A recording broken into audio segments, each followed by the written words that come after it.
Queridos hermanos y buscadores de la luz, compartir estos conocimientos es parte de mi compromiso con la fraternidad y con todos aquellos que anhelan el perfeccionamiento interior. Si este trabajo ha sido de valor para ti y deseas contribuir a que la luz siga brillando, puedes hacerlo mediante una donación. El enlace lo encontrarás en la descripción del video y también en un comentario fijado. Vuestra ayuda es semilla que germina en más luz y conocimiento para todos. Derecho de asociación y derecho masónico. 1. Generalidades. La francmasonería y el derecho profano confluyen en el derecho de asociación. Este es el hilo conductor o la frontera en común entre el derecho masónico y el derecho del Estado. Es la forma a través de la cual el Estado y la sociedad en general perciben a la masonería como una pluralidad de personas que se asocian o se agrupan para desarrollar actividades legítimas, usualmente relativas al ejercicio de otros derechos fundamentales como la libertad de conciencia, de investigación, de cátedra y práctica de la solidaridad. La libertad de asociación ha sido contemplada como un derecho fundamental en diversos sistemas jurídicos. Este surge de la naturaleza social del ser humano y de su necesidad de aunar fuerzas con otros individuos para superar sus propias debilidades e incrementar la eficacia en la obtención de sus fines que superan el interés individual de los asociados. 2. Fundamento antropológico. Sobre la condición gregaria de los seres humanos, debe recordarse que estos, al igual que todos los seres vivos, son productos de la evolución. En el caso particular humano, ha desarrollado como factor de supervivencia la capacidad de asociación con los de su especie. Tal rasgo evolutivo se encuentra también en otros mamíferos como los lobos, los leones o los caballos, los cuales también en la lucha por la supervivencia han encontrado fortaleza en el grupo y la convivencia. Los genes que hacen de los individuos seres sociales son seleccionados a su favor. Sus individuos no perecen ante el ambiente, porque estos, al hacerse más fuertes en un grupo, se reproducen y aseguran la supervivencia de sus descendientes. De tal manera que estos genes se refuerzan y con el paso de las generaciones dan lugar a características de la especie o nuevas especies. Estos genes usualmente son los relativos a la comunicación, el respeto por sus congéneres y, en el caso de los seres humanos, la voluntad de asociarse. Se encuentra que el derecho de asociación en los seres humanos responde a las características de la especie. Muestras de esto son algunos rezagos evolutivos como el pánico escénico o la vergüenza, ambos sentimientos paralizantes que tienen su origen en el miedo como mecanismo de protección. Este corresponde al miedo al rechazo por la manada. Dado que en las etapas primitivas de nuestra especie, el rechazo de una manada significaba la muerte para el individuo frente a la intemperie, depredadores o el hambre. Así se puede apreciar que el derecho de asociación no solo es un reconocimiento político liberal que la masonería siempre ha propiciado, el derecho de asociación en libertad, sino que obedece a la naturaleza del ser humano en el mismo nivel que la paternidad, la maternidad o el instinto de supervivencia. Es una necesidad de las personas como entidades biológicas. 3. Fundamento jurídico del derecho humano de asociación. El concepto subjetivo del derecho de asociación es aquella facultad de la persona para sumar sus aportes, conocimientos, actividades o esfuerzos con otras personas en la consecución eficaz de unos fines y superación de sus necesidades. Este derecho es naturalmente democrático y expresión del derecho de libertad y autonomía de los seres humanos, así como sirve al desarrollo de otros derechos como la educación, salud, libertad de expresión y medios de comunicación, derechos laborales, libertades políticas, económicas, libertades religiosas. El derecho de asociación goza de una naturaleza universal, lo que significa se predica en todo tiempo y lugar, sin atender al régimen estatal o político. Es intrínseco al ser humano. Así lo reconoce el artículo 20 de la Declaración de los Derechos Humanos, que declara y distingue el derecho de toda persona a la libertad de reunión y de asociación pacíficas, que se constituye como un derecho universal sin restricciones, como podrían ser: a. La publicidad de la asociación, que en algunos regímenes autoritarios se manifestó con la exigencia de declaración y autorización previa para concederles legalidad. B. La moral social, entendida como aquellos valores comunes a todos los miembros de la población que podrían impedir la constitución de asociaciones que se considerasen contrarias a esta. La Declaración de los Derechos Humanos proclama la validez universal de los derechos inherentes a la persona humana, dentro de los cuales se incluye el derecho de asociación, de tal forma que debe entenderse como preexistente al Estado. Es decir, que éste lo reconoce pero no puede afectar su esencia bajo el pretexto de la razón de Estado. Otro es el panorama que ofrece el Pacto de San José, conocido también como la Convención Americana de Derechos Humanos, en que su artículo 16 declara la libertad de toda persona a asociarse libremente con fines ideológicos, religiosos, políticos, económicos, laborales, sociales, culturales, deportivos o de cualquier otra índole, pero bajo restricciones denominadas necesidades de una sociedad democrática, interés de la seguridad nacional, de la seguridad o del orden públicos, o para proteger la salud o la moral públicas o los derechos y libertades. Tales restricciones deben estar previstas en la ley. El Pacto de San José tiende a restringir en forma indebida el derecho de asociación en libertad, bajo las nociones de orden público y seguridad nacional. Luego, su contenido debe ser analizado en el contexto del año 1969, en el que varios de los Estados miembros lo suscriben bajo regímenes dictatoriales, e incluso algunos de los países democráticos estaban aún en procesos de desarrollo y consolidación de sus instituciones. Por estas circunstancias, son negociadas restricciones al derecho de asociación. Sin pretender demeritar el sistema regional de derechos humanos, el Pacto de San José no es una declaración universal, sino un compromiso de derecho internacional. Esto implica que debe verse como una norma y no como una declaración de contenido universal, por lo que su interpretación debe hacerse de manera restringida. La esencia del derecho de asociación en libertad está en la posibilidad de organizarse y funcionar sin intervención de poderes públicos. Por el contrario, la esencia del derecho de asociación, su existencia, se hace inane cuando un poder público pretende imponerse y determinar sus reglas internas. Esto desnaturaliza el derecho de asociación y convierte a la asociación en un ente sometido. La no intervención del poder público desemboca en el respeto a la autonomía de la voluntad como fuente de normas de conducta, deberes y obligaciones entre los asociados. Sin embargo, esta facultad no es absoluta y debe responder a límites como los derechos ajenos, la licitud del fin o la moral social. En el derecho romano, la asociación se comprende como una colectividad de personas unidas entre sí en una unidad orgánica para la consecución de un fin. A esta unión, la ley la reconocía como un sujeto de derecho distinto a sus asociados, siempre que se cumplieran 3 requisitos que al día de hoy mantienen vigencia y constituyen la esencia del derecho de asociación en libertad. El primer requisito, que se conformara por al menos 3 individuos y siempre el número de miembros debía ser impar, con el fin de permitir deliberación, decisión de mayorías y soluciones definitivas en casos de conflicto. El segundo requisito era el relativo al estatuto, que correspondía al acuerdo de los asociados sobre las reglas que creían y regirían la vida de la asociación y sus asociados. Y el tercer requisito era la licitud del fin perseguido. Así, la constitución de esta sociedad no requería autorización del Estado o autoridad. Se constituía por la voluntad de los asociados tan solo a partir de los 3 requisitos mencionados, dejando patente la naturaleza independiente de las asociaciones frente al Estado. 4. Derecho de asociación en distintas constituciones democráticas.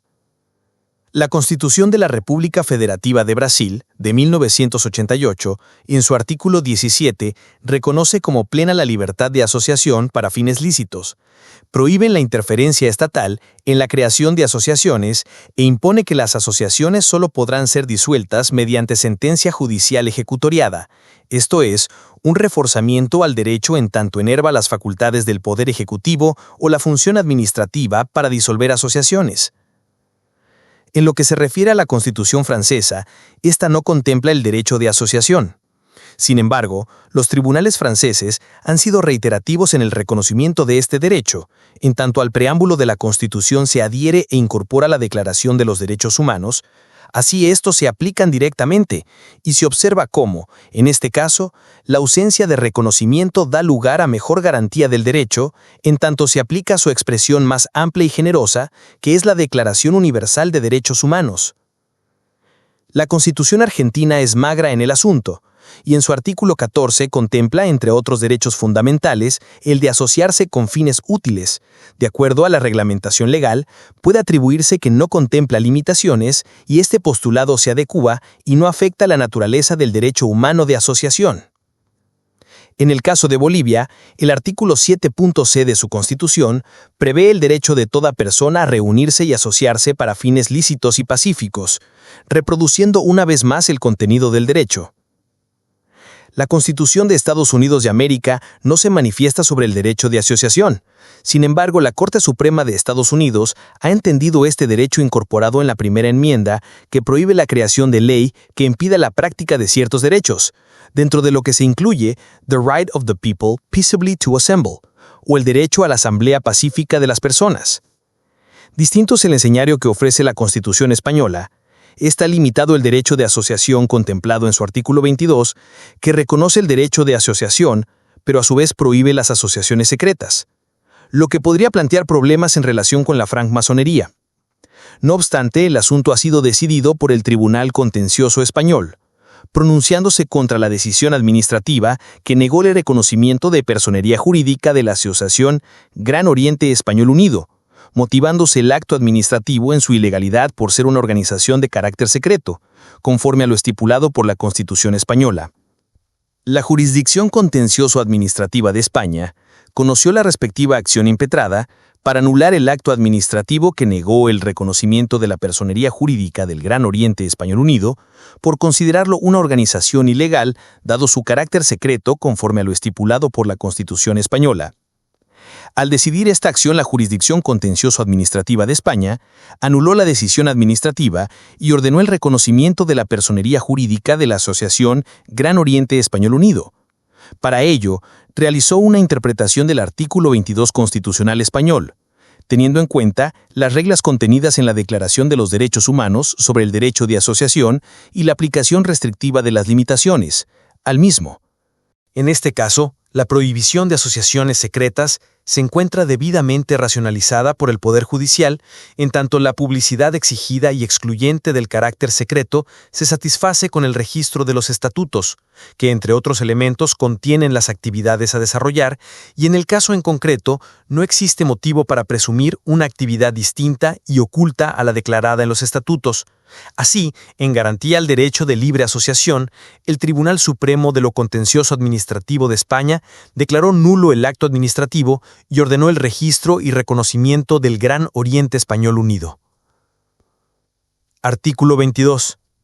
1. Se reconoce el derecho de asociación. 2.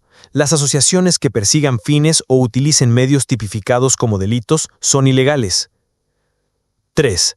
Las asociaciones constituidas al amparo de este artículo deberán inscribirse en un registro a los solos efectos de publicidad. 4. Las asociaciones solo podrán ser disueltas o suspendidas en sus actividades en virtud de resolución judicial motivada. 5. Se prohíben las asociaciones secretas y las de carácter paramilitar. 6. Adoptada y proclamada por la resolución de la Asamblea General de la ONU 217 A3I del 10 de diciembre de 1948. 7. Sentencia de Tribunal Supremo de España, Sala Tercera, de lo Contencioso Administrativo, de 3 de julio de 1979, ponente Eugenio Díaz Eimil. 5. El derecho de asociación en Colombia. En el caso de Colombia, el derecho de asociación puede remontarse a la Constitución de Río Negro de 1863 de estirpe masónica, constituida por el radicalismo liberal forjado en las logias masónicas colombianas. 8. Los orígenes del liberalismo en Colombia se remontan al año de 1840 bajo el liderazgo de los H.H. masones, Tomás Cipriano de Mosquera, Manuel Ancísar, Ezequiel Rojas, José Hilario López, que desde el ascenso al poder del general Mosquera en el año de 1845, ante una difícil situación económica, política y social, promueve profundas reformas liberales con el fin de modernizar y consolidar el Estado democrático, de lo que se destaca incremento del comercio exterior y disminución de barreras arancelarias, desarrollo de vías fluviales y carreteras, normas para organizar la contabilidad nacional. Siendo masones, priorizaron el desarrollo de la ciencia y educación, así junto con Manuel Ancísar se promueven medidas como contratación de profesores extranjeros, enriquecimiento de la Biblioteca Nacional, importación de equipos para el Observatorio de Bogotá y se funda el Colegio Militar. Se emprenden actividades como la contratación de científicos, el químico napolitano José Éboli, el arquitecto escocés Thomas Reid, el coronel italiano Agustín Codazzi, entre muchos otros. Se promueve la aprobación de una ley para fomentar la inmigración de europeos oriundos de países no católicos con libertad de cultos, la creación de una escuela práctica de arquitectos para el fomento de artes eminentemente útiles y para educar una nueva generación de artesanos, la constitución del Instituto Caldas con el fin de estimular la producción industrial en todas las provincias con una orientación eminentemente popular. El H.R. francmasón Ezequiel Rojas se une a los grupos conspiradores contra la dictadura entronizada de Bolívar, y el 25 de septiembre de 1828 se lleva a cabo el atentado que da lugar al destierro de Rojas, quien en 1832 vuelve al país en 1848 para promover la presidencia de José Hilario López, antiguo oponente a la dictadura de Bolívar, quien mediante decreto pretendió suprimir la masonería al prohibir cualquier tipo de sociedad secreta. Ezequiel Rojas elabora documento ideológico y programático publicado en el diario El Aviso el 16 de julio de 1848. Este documento viene a ser el programa de gobierno y es considerado como el primer programa del Partido Liberal. De sus apartes se destacan un sistema de gobierno representativo real y verdadero, la garantía de libertades públicas, instauración del principio de legalidad, que la ley sea la expresión del legislador y no del ejecutivo, procesos de responsabilidad contra los funcionarios públicos, inversión de los recursos públicos en las necesidades sociales, generación de riqueza a los habitantes, promoción de la producción, que no se adopte la religión como medio para gobernar. En palabras del documento, organizar un gobierno en beneficio de los gobernados. Esta Constitución, en su artículo 15, admite como base esencial e invariable de la Federación y sus Estados miembros el reconocimiento de derechos individuales, que dentro del numeral 14 contempla la libertad de asociarse sin armas, que en otras palabras es la libertad de asociarse pacíficamente, adelantándose con ello por casi 100 años a la Declaración Universal de los Derechos Humanos. Posteriormente, bajo la Constitución de 1886, que, a pesar de su espíritu hegemónico, dispone sin mayores limitaciones del derecho de asociación, en tanto no sea contrario a la moralidad ni al orden legal, esta proposición permitía a la masonería, al menos en la norma, seguir actuando en los mismos términos asociativos de la anterior Constitución. En la Constitución de 1886 se realizó la distinción entre los derechos de asociación y de reunión, siendo el primero de ellos de carácter permanente con reconocimiento de personería jurídica, mientras que el derecho de reunión, por su propia naturaleza, no es permanente ni se encuentra jurídicamente organizado. Esta declaración se materializará en la Constitución de 1863, que regirá sobresaltos y contratiempos por el poder subversivo de los sectores conservadores y clericales. En el gobierno de José Hilario López se institucionaliza el Partido Liberal, en el que la francmasonería era el fundamento organizacional e ideológico. De este gobierno se destacan logros masónicos, a saber, las reformas políticas que liquidan instituciones coloniales, afianzamiento de una burguesía comercial, liberación de los esclavos, debilitamiento político, económico y social de la Iglesia Católica. En 1853 asciende al poder José María Obando, de cuyo gobierno proviene agitación social, derrocamiento e inestabilidad institucional que va a terminar con la derrota del conservatismo por el general Mosquera, quien obtiene en Antioquia la rendición de los ejércitos antiliberales y clericales dirigidos por el hasta entonces gobernador Marceliano Vélez. Mosquera se legitima como gobernador y convoca la Convención del 4 de febrero de 1863, en la que a través de los delegados se expide la Constitución de 1863. Vale recordar que de los 51 delegatarios, 31 eran masones y los restantes eran afines a la masonería, en tanto varios de ellos se iniciaron como tales posteriormente. Arango Jaramillo, Libertad y Tolerancia, editorial FICA, tercera edición, 2008, Bucaramanga. En los debates de los delegatarios en la Constitución de 1886 se discute sobre la legitimidad de las sociedades secretas, en particular la institución masónica, frente al ejercicio del derecho de asociación. Así el delegatario J.M. Samper se alza pretendiendo limitar el derecho de asociación, excluyendo de éste a las sociedades secretas. Esta propuesta encuentra oposición en el delegatario Vives, quien impugna la tesis de Samper. Finalmente, triunfa la garantía al derecho de asociación y bajo la motivación de que no son ilícitas o contrarias a la Constitución las sociedades secretas, se redactó el artículo 47 de la Constitución de 1886. En el desarrollo legislativo de la Constitución de 1886, el Congreso colombiano expide la Ley 62 de 1935 con iniciativa y ponencia legislativa del H.F. francmasón Alfonso Romero Aguirre, quien, teniendo en cuenta las necesidades de organización de las logias masónicas, propone el reconocimiento de personería jurídica a estas, dada la falta de instrumentos jurídicos para el desarrollo de este género de asociaciones. Para soportar su propuesta legislativa, el H.O. Alfonso Romero Aguirre refiere los problemas que tenían las logias en relación con la propiedad de los bienes, pues al no contar estas con un mecanismo idóneo de representación jurídica, tenían que buscar formas de organización alternativas que no les garantizaban el ejercicio de sus derechos, como la utilización de sociedades comerciales o la ubicación de los bienes en cabeza de algún hermano masón, lo que provocaba problemas en tanto a la titularidad de los bienes en el caso de las sociedades comerciales, porque las acciones de estas eran comerciables así como perseguibles civilmente. En el caso de la propiedad individual, los titulares del dominio, al morir, dejaban estos bienes a sus herederos, dejando en entredicho las propiedades de las logias. Finalmente, el H. Romero Aguirre, en la sustentación de su ponencia, señala que el propósito de la ley propuesta no es otro que el de permitir el ejercicio de derechos civiles para el desarrollo de la actividad de la asociación, y nada tiene que ver con la promoción de las logias masónicas, porque éstas seguirán creciendo como lo han venido haciendo desde el comienzo de la República. En el trámite legislativo, se cuestionó la legitimidad de las asociaciones masónicas. En el debate quedó claro que de la Constitución de 1886 no podía inferirse una censura a las sociedades secretas, en concreto a la francomasonería, de tal modo que lo que no es prohibido es permitido. Por tanto, el Congreso de la República promulgó la Ley 62 de 1935, que en su artículo único estipula: las sociedades masónicas podrán obtener del gobierno personería jurídica de acuerdo con la ley y el decreto que reglamenta la materia.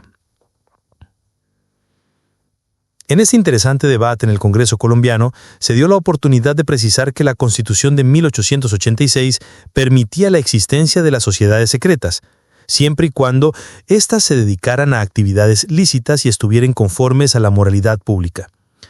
En esas condiciones, la ley fue sancionada por el presidente Alfonso López Pumarejo. Como antecedente histórico de esta importante disposición legal, recordemos que en Colombia, el Código Civil del Estado Soberano de Bolívar, en su artículo 148, concedía personería jurídica a las logias de todos los ritos, lo cual demuestra que históricamente en Colombia se ha venido reconociendo la personería jurídica a las logias. La Ley 62 de 1935 fue sometida a revisión constitucional por parte de la Corte Suprema de Justicia de Colombia, máximo órgano jurisdiccional de ese entonces, organismo ante el cual se solicitó la declaración de inconstitucionalidad de la norma por parte de fuerzas antimasónicas. La Corte Suprema de Justicia asumió el estudio del asunto y el 13 de marzo de 1937 profirió sentencia de constitucionalidad de la ley demandada, siendo ponente de esta decisión el magistrado Ricardo Inestrosa Daza. En la demanda se formulaban dos cargos a la ley impugnada. El primero de ellos se refiere a que la masonería es contraria a la religión católica, invocando el artículo 38 de la Constitución de 1886.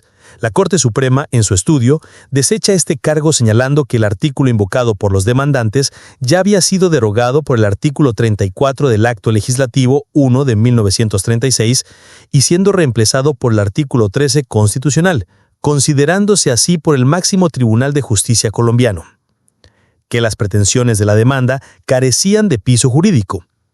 Adicionalmente, considera la Corte que, de acuerdo con la Constitución, las logias masónicas no se encuentran deslegitimadas ni carecen de capacidad civil en caso de asumir las formas que ofrece la legislación ordinaria para organizar a las personas jurídicas, y que la ley demandada no ordena el reconocimiento de la personería, sino su reglamentación, lo que es un ejercicio legítimo de los derechos constitucionales y legales relativos a las asociaciones. Una última acotación que realiza la Corte en esta sentencia, y que aún se mantiene vigente, es que la Ley 62 de 1935 es inane, en tanto que las logias masónicas pueden funcionar sin necesidad de personería jurídica, en virtud del derecho de asociación y reunión, y en lo relativo al reconocimiento de la personería jurídica, éstas pueden organizarse a partir de los instrumentos que la ley provee. En la vigente Constitución de Colombia de 1991, su artículo 38 declara como derecho fundamental la libertad de asociación para el desarrollo de actividades que las personas realizan en la sociedad. Esta norma no previó limitación a este derecho, a diferencia de su predecesora, la Constitución de 1886, que impone como límites la moral y el orden legal. Esto no implica que en la Carta Política de 1991 el derecho de asociación sea absoluto. Como todo derecho, se encuentra limitado por los derechos ajenos que pueden verse afectados por las acciones de las personas asociadas. Un ejemplo de esto son las prácticas monopolísticas y de fijación de precios que afectan los derechos de los consumidores y el orden económico-social. Igualmente, otra frontera bien delimitada en el ejercicio del derecho de asociación es el objeto lícito de los fines que se persiguen. En Colombia, el derecho de asociación usualmente se ejerce bajo la constitución de una persona jurídica, definida de acuerdo con su finalidad. Así tenemos las sociedades comerciales con ánimo de lucro, las fundaciones cuyo fin es la destinación de un patrimonio o un bienestar social, y las corporaciones civiles sin ánimo de lucro, que tienen por objeto el bienestar de sus asociados. Estos géneros de asociación crean un sujeto de derecho distinto a sus asociados. Las logias masónicas deben ubicarse en el ámbito de las corporaciones civiles sin ánimo de lucro, entidades de las cuales se predican derechos y obligaciones reconocidos, protegidos, eventualmente vigilados, inspeccionados y, si hay necesidad, controlados por el Estado según el impacto de la actividad desarrollada. 6. Controles estatales al derecho de asociación. La inspección, vigilancia y control de las asociaciones buscan proteger intereses colectivos y exigen del Estado una revisión de la composición de personas y capitales, regímenes tributarios, entre otros. La intervención del Estado se justifica en muchas situaciones. Una de las más dramáticas vulneraciones realizadas a través del abuso del derecho de asociación la constituye el concierto para delinquir, ante lo cual el Estado debe activar todo su aparato punitivo con el cometido de disolver y penar este tipo de asociaciones que se consideran especialmente lesivas dada la gravedad de las conductas que se dan cuando las personas suman esfuerzos para realizar y consumar delitos. En materia constitucional, el interés público o el interés general, así como las necesidades de la sociedad, han exigido la implementación de controles a ciertos géneros de asociación. Estos controles surgen de la necesidad de certeza de licitud y transparencia de determinadas actividades asociativas conocidas como de interés público, actividades que afectan los intereses de todas las personas, así como la consecución de los fines constitucionales, de tal manera que el Estado debe intervenir para salvaguardar intereses superiores. 6.1. Legalidad del control. Debe precisarse que la potestad de los entes públicos para intervenir diversos tipos de actividades requiere de la previa autorización legal y siempre teniendo en cuenta el grado de afectación al derecho de asociación. Debe ser directo, proporcional y justificado en relación al riesgo de la actividad y beneficio que reclame la sociedad y el orden jurídico en general. En otras palabras, el control a las asociaciones debe estar claramente regulado, por cuanto solo podrán ser intervenidas por el Estado en virtud de ley que la autorice. E incluso así, la intervención debe ser justificada para no vulnerar el artículo 38 constitucional. La justificación de la intervención estatal en el control de las asociaciones en sus actividades debe estar debidamente motivada por un interés general que permita la disminución de un interés particular. Esto es, la regla de la mínima intervención estatal. 6.2. Clases de controles. Los controles pueden clasificarse en previos, concomitantes, posteriores y eventuales, cuya imposición obedece a la naturaleza de la actividad intervenida. La aplicación de estos controles en sus diferentes modalidades obedece a la naturaleza de la actividad desarrollada por la asociación, que, siendo lícita, puede generar efectos nocivos que el impacto que genere en la sociedad afecte intereses colectivos, por lo que se justifica el debido control en procura del interés general. 6.2.1. Controles previos. Son aquellos relativos a la creación y autorización de las asociaciones para que éstas sean reconocidas e inicien su funcionamiento. Usualmente consiste en la declaración de fines, medios, actividades, capitales y personas que compondrán la nueva persona jurídica. Estas declaraciones también dependerán del objeto de la asociación, el impacto en la sociedad y su necesidad de control. El artículo 335 de la Constitución considera la actividad financiera, bursátil y aseguradora como de interés público. En consecuencia, ordena que solo pueden ser ejercidas previa autorización del Estado. Este es un ejemplo del control previo, dado el efecto que tiene sobre la sociedad en el ejercicio de actividades relacionadas con la captación de dineros del público. Otro ejemplo es la prestación del servicio de salud. Para la conformación de las empresas que decidan prestar este servicio, se debe someter a una previa aprobación de las autoridades sanitarias, quienes controlan los requisitos legales para su creación y funcionamiento. Situación similar ocurre con las instituciones educativas, como universidades, cuando éstas de iniciativa privada, las cuales están sometidas al control previo de creación y funcionamiento por parte del Ministerio de Educación para garantizar la no vulneración de la comunidad. 6.2.2. Controles concomitantes. Son los controles que el Estado impone durante el ejercicio de la actividad. Usualmente, si hay control previo, habrá control concomitante. Estos dos juntos constituyen el mayor grado de intervención. Un buen ejemplo son las empresas de servicios públicos domiciliarios, quienes bajo la Ley 142 de 1994, y dada la importancia que reviste su actividad, se encuentran sometidas no solo a la Superintendencia de Servicios Públicos, sino también a las comisiones de regulación, como la Comisión de Regulación de Telecomunicaciones, quienes periódicamente inspeccionan la prestación del servicio, ordenan la actividad de la empresa, fijan precios y tarifas, así como las políticas en la cobertura y prestación del servicio. 6.2.3. Controles posteriores. Estos controles se ejercen una vez se haya realizado una actividad societaria. También ocurre en la liquidación de las asociaciones con el fin de proteger los intereses de los usuarios y de los asociados. Es un control posterior el que se realiza sobre las sociedades comerciales sometidas a régimen de insolvencia. Estas, una vez inician su proceso de bancarrota, deben rendir cuentas a la Superintendencia de Sociedades que, en ejercicio de funciones jurisdiccionales, velará por proteger a los acreedores e imprimir transparencia al proceso de liquidación de la empresa. 6.2.4. Control eventual. Este control, que se reserva el Estado para todos los demás asuntos no especificados, está compuesto por el ejercicio de diversas potestades soberanas, como la persecución penal, las sanciones administrativas y tributarias. Estas son facultades que ejerce el Estado ante la violación de la ley en sus diversas modalidades. Así tenemos a la Fiscalía y los jueces penales que persiguen delitos como el lavado de activos, o al Ministerio del Trabajo, que sanciona a empleadores que no cumplen con las garantías laborales, o la UGPP, que sanciona a sujetos que no realizan el debido pago de aportes prestacionales. Estos controles tienen en común que se hacen a todos los sujetos a partir de motivos o denuncias debidamente fundadas y solo se sancionan o se les impone el poder del Estado previo un debido proceso. 7. La francmasonería y su relación con el Estado.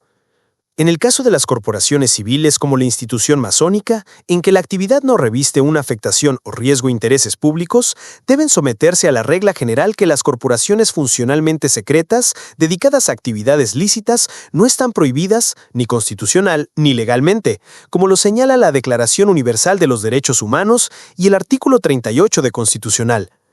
Aunque lo anterior por sí solo es razón suficiente para afirmar categóricamente que las asociaciones funcionalmente secretas en Colombia no se encuentran prohibidas, constituye también fundamento jurídico para afirmar la licitud de las sociedades funcionalmente secretas el artículo 18 constitucional que garantiza la libertad de conciencia cuando señala que nadie será molestado por razón de sus convicciones o creencias, ni compelido a revelarlas, ni obligado a actuar contra su conciencia. La lectura de esta norma en concordancia con el referido artículo 38 de la Constitución, que garantiza el derecho de asociación, permite concluir que la francmasonería como institución eminentemente moral y de libre pensamiento, ella y sus miembros, tienen derecho a no revelar sus creencias, ni están obligados a vulnerar su juramento de sigilo, pues al ser obligados tendrían que actuar contra su conciencia, sus creencias y sus convicciones. Por ello, mientras las actividades de la francmasonería no afecten la órbita jurídica de otros sujetos, ni transiten por el camino de la ilicitud, el derecho a la libertad de conciencia va a proteger el secretismo funcional de la institución masónica. En caso de afectar otros derechos o evidenciarse actividades ilícitas en su nombre, será un juez de la República quien decida sobre el conflicto entre derechos o intereses de las personas y la naturaleza ilícita de sus actos. La Corte Constitucional en sede de acción de tutela decidió un caso en el que se vio involucrada la autoridad, autonomía y la independencia como potencia masónica de la Gran Logia de Colombia en la sentencia T-720 del 2014. Efectivamente, en dicha sentencia se estudia la vulneración del derecho fundamental del debido proceso en el que supuestamente habría incurrido la Gran Logia de Colombia a través de su Tribunal Masónico de Justicia al sancionar con exclusión de la orden masónica a uno de sus miembros por actos indebidos y rayanos con el régimen disciplinario interno. Esta decisión fue ocasión para que la Corte Constitucional estudiara el problema jurídico planteado, resolviendo que el concepto constitucional del debido proceso no se aplica con el rigor exigido para las decisiones judiciales administrativas de naturaleza pública.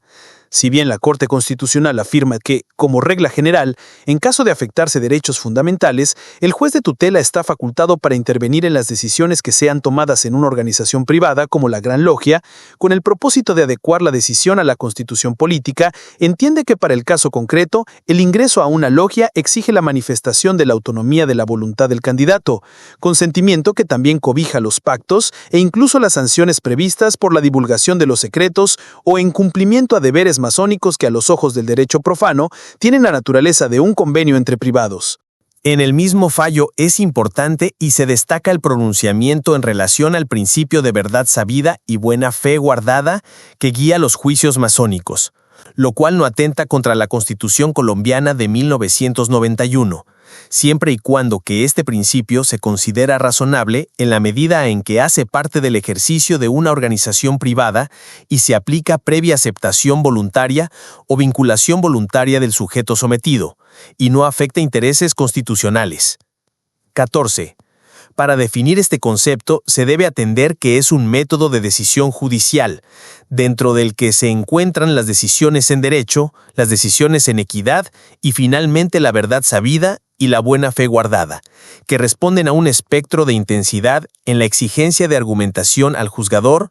Así las decisiones en derecho, siendo las más exigentes, van a requerir la prueba de unos hechos y la aplicación bajo cánones hermenéuticos de una norma jurídica. En tanto los fallos en equidad requieren unos hechos probados a los que se aplica el correcto arbitrio del juez en busca de la equidad, lo que no implica la arbitrariedad o que se pueda pretermitir la motivación de la decisión. La verdad sabida y buena fe guardada remite a la esfera interna del fallador, quien adopta una decisión cuya finalidad no es necesariamente el derecho o la equidad. Así quien falla bajo la verdad sabida y la buena fe guardada no tiene que hacer explícitos los hechos ni los fundamentos de su decisión. Así, queda vigente la autoridad de las potencias masónicas ante el derecho constitucional colombiano, no sin antes advertir que esto es consecuencia de la autoridad intrínseca de las grandes logias y del ejercicio del derecho de asociación en libertad y no de un caso particular en sede de acción de tutela. 8. El secreto funcional masónico y la soberanía estatal. 8.1. El secreto institucional. Es necesario estudiar el tema del secreto masónico ante la soberanía del Estado. Para ello debe distinguirse entre secreto institucional, el cual solo es legalmente admitido dentro de ciertas actividades estatales justificadas por la necesidad de preservar la seguridad nacional, y el secreto funcional. El secreto institucional es legalmente admitido solo dentro de ciertas actividades estatales justificadas por la necesidad de preservar la seguridad nacional. Ejemplo de ello lo constituye el ocultamiento de la existencia de un establecimiento estatal, como es el caso de las dependencias o agencias de inteligencia, o actividades militares, el desarrollo de armas, o agencias de seguridad, o contratistas militares que proveen material de guerra a los estados. Usualmente son actividades con objetos que requieren del secreto para su operación. El secreto institucional es solo una potestad del Estado. Ninguna asociación no estatal puede actuar en la legalidad desde la clandestinidad. Por ello, en esta categoría de secreto no cabe la francmasonería, que no es institucionalmente secreta. La francmasonería no es clandestina, no es ilicital. La sociedad en general se encuentra bien informada sobre la existencia de la institución masónica como una institución filantrópica que propende, entre otros principios, por la libertad de los seres humanos y el fortalecimiento de los valores sociales. Además, al serle reconocida personería jurídica a las logias masónicas, se hace patente su existencia lícita en la comunidad. De otra parte, debe señalarse que la masonería universal no requiere ocultarse ni apelar a la clandestinidad para cumplir sus tareas en bien de la humanidad. Solo en aquellos estados totalitarios donde se le ha perseguido y se le persigue, la masonería ha tenido que hacerse invisible para evitar su destrucción por parte de sus detractores. 8.2. El secreto funcional. El otro tipo de secreto es el funcional. Este se deriva de la esencia del derecho de asociación, en tanto se excluye al poder público de interferir en la organización y funcionamiento de las asociaciones. Este secreto es el relativo a los miembros que la componen, secretos industriales, oportunidad de hacer conocer estrategias comerciales. Estos velos u ocultamientos tienen el cometido de hacer viable la actividad que se realiza. Así entonces, no podría desarrollarse el ejercicio de la explotación de la propiedad industrial si ésta no fuese susceptible de secreto, en tanto que los competidores podrían imitar la fórmula y hacer ineficaz la exclusividad de uso que protege a la propiedad industrial. De la francmasonería se predica el secreto funcional, en tanto sus miembros se organizan de acuerdo con el derecho de asociación en libertad. Esto implica la posibilidad de poder mantener en secreto sus identidades, así como los ritos y demás aspectos. Este secreto es reconocido por la Constitución al no prohibir sociedades secretas, así como por el derecho a la libertad de conciencia que contiene el derecho a no revelar las creencias personales.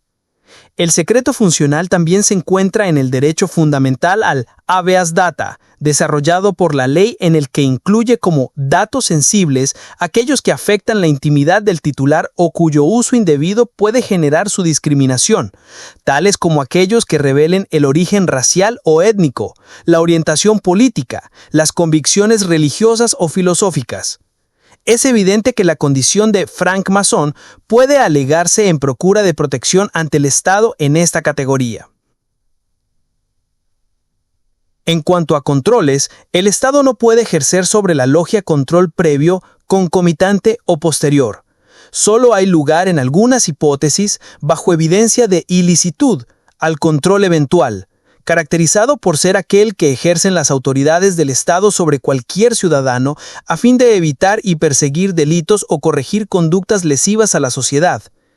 Estas hipótesis se refieren a los eventos en que falsas logias masónicas se encuentran haciendo abuso del ejercicio del derecho de asociación con el fin específico de cometer delitos o conductas que generan un daño o riesgo social. Se denominan falsas logias porque estas acciones vulneran la esencia de la masonería al punto de desnaturalizarla y convertirla en algo diferente. En estos eventos, ante evidencia razonable, podría la Fiscalía General de la Nación, en ejercicio de sus funciones, adelantar la acción penal y perseguir el delito en conjunto con el juez de control de garantías, practicar actos de investigación como allanamientos o inspecciones sobre los asuntos que ocurriesen al interior de estas falsas logias, con el único fin de esclarecer lo concerniente a los delitos investigados. Así se distinguen dos esferas de derecho en las asociaciones entre personas. La pública en lo relativo al reconocimiento de personalidad jurídica, vigilancia e intervención, y la esfera privada en la que se desarrolla la actividad entre sus asociados, cuyas reglas son producto de la autonomía de la voluntad, o, en su defecto, de leyes en su mayoría de carácter supletorio, es decir, que se aplican cuando las personas no estipulan otras normas de conducta. Es entonces el derecho de asociación el vínculo entre la logia masónica y el Estado. Este derecho y su desarrollo constituyen las reglas y compromisos que adquiere la soberanía masónica con la soberanía estatal, motivada la institución masónica en el propósito de optimizar su organización y permitirse un crecimiento que el simple derecho de reunión no podría contener. Hermanos y amigos, hemos llegado al final de este viaje por los senderos de la luz. Si este contenido ha iluminado tu entendimiento o fortalecido tu espíritu, recuerda que puedes ayudar a que esta obra continúe. Tu apoyo, por medio de una donación, es como una piedra bien tallada que se suma al templo que todos construimos. El enlace lo encontrarás en la descripción y en un comentario fijado. Que el gran arquitecto del universo recompense tu generosidad con abundancia de luz y sabiduría.